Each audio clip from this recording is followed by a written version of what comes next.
Olha só que ideia fascinante! E se a nossa mente tivesse uma linguagem própria? E mais, e se aprender a falar essa língua pudesse levar a mudanças profundas e, olha, surpreendentemente rápidas na nossa vida?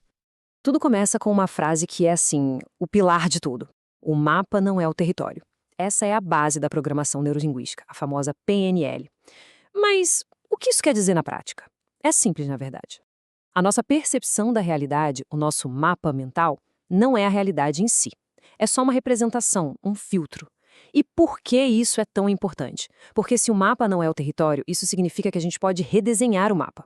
E aí, tudo muda. Então, essa tal de PNL surgiu lá nos anos 70 com dois caras, o Richard Bandler e o John Grinder. O que eles fizeram foi genial. Eles basicamente ficaram observando terapeutas fora de série e decodificaram o que eles faziam que dava tão certo. O objetivo disso tudo?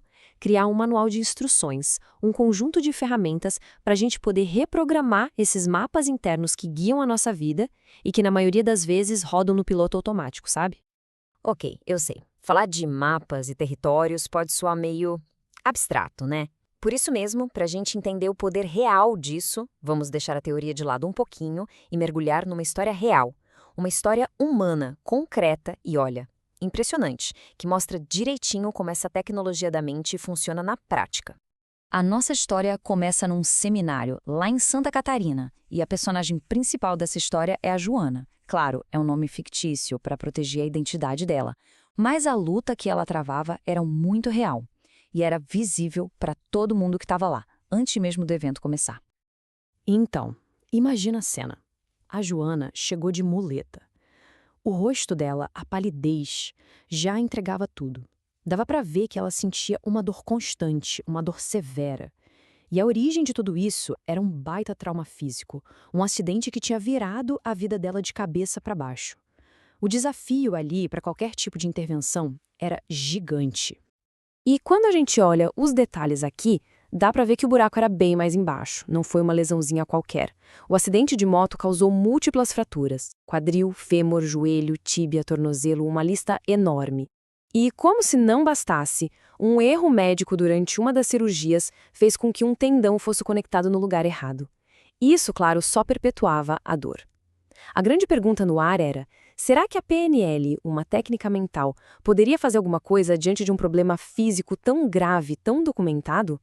Bom, o instrutor do seminário viu a situação da Joana e, na mesma hora, a convidou para participar de um exercício, uma demonstração de PNL, ali, na frente de todo mundo, para mostrar como a teoria funcionava na vida real. Ok, para a gente entender o que aconteceu em seguida, a gente precisa pegar um conceito-chave da PNL, os sistemas representacionais. Parece complicado, mas não é. Basicamente, são os canais que o nosso cérebro usa para construir aquele mapa da realidade que a gente falou no começo. O que a gente vê, o que a gente ouve e o que a gente sente. Então, aqui está o pulo do gato. A gente pensa e guarda nossas memórias usando esses canais.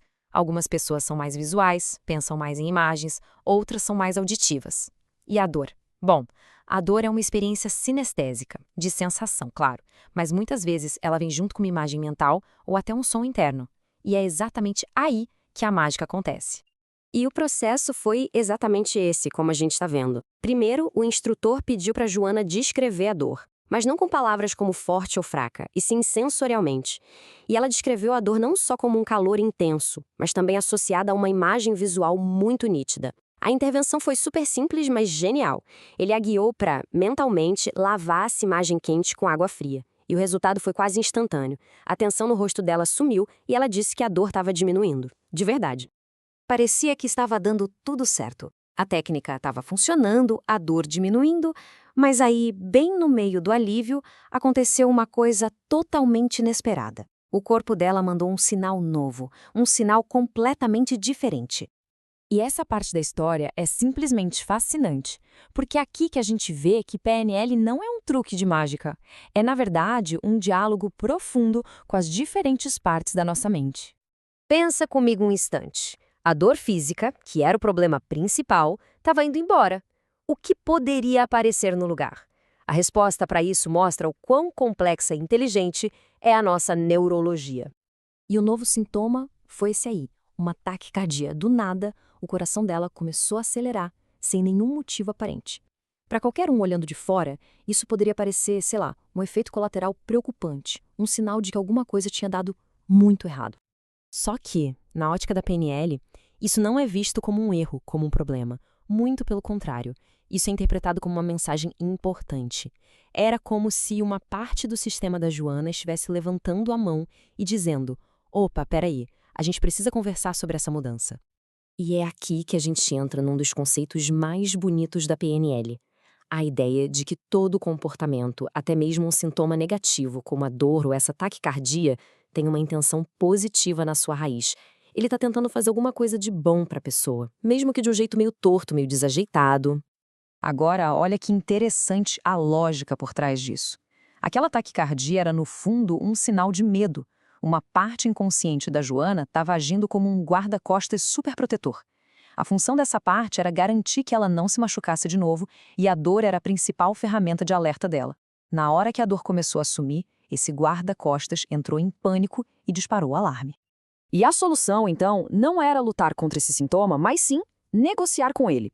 O instrutor guiou a Joana para ter uma conversa interna, um diálogo com essa parte protetora. A ideia era, primeiro, agradecer pela proteção, reconhecer o trabalho importante dela. E, em seguida, negociar uma forma mais útil de protegê-la. Talvez com umas pontadinhas de aviso, em vez de uma dor crônica que a impedia de viver. E o mais incrível, a parte inconsciente aceitou o acordo. Então, com esse acordo feito, com a permissão desse guarda-costas interno para que a dor diminuísse com segurança, a transformação que aconteceu em seguida foi impressionante. E todo mundo que estava lá viu. E a sequência foi de arrepiar. A Joana voltou para o lugar dela, visivelmente mais calma. Aí, num gesto que parecia super simbólico, ela tirou a sandália e calçou o tênis. Então, na hora do café, para a surpresa de todo mundo que a tinha visto chegar, ela simplesmente se levantou e começou a andar. Normalmente, sem a muleta. Ela deixou a muleta para trás, simples assim. Tem uma frase que resume perfeitamente o que aconteceu com a Joana.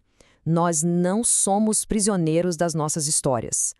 O passado dela, os traumas, os diagnósticos, tudo isso formava um mapa dela, mas não precisava ser o território dela para sempre. A história da Joana mostra pra gente uma coisa poderosa, que a nossa mente não é só um depósito de traumas e problemas, é também uma fonte gigantesca de soluções, de sabedoria, de uma capacidade de cura que a gente nem imagina que tem. As respostas, muitas vezes, já estão lá dentro. A PNL é só uma linguagem para a gente conseguir acessar essas respostas. E com isso a gente termina com uma reflexão. A experiência da Joana de transformar uma dor física crônica em poucos minutos só com um diálogo com a própria mente, isso abre uma porta, né? Se o mapa interno pode ser redesenhado de uma forma tão radical que outros territórios de bem-estar, de confiança, de liberdade se tornam possíveis. Fica aí a pergunta.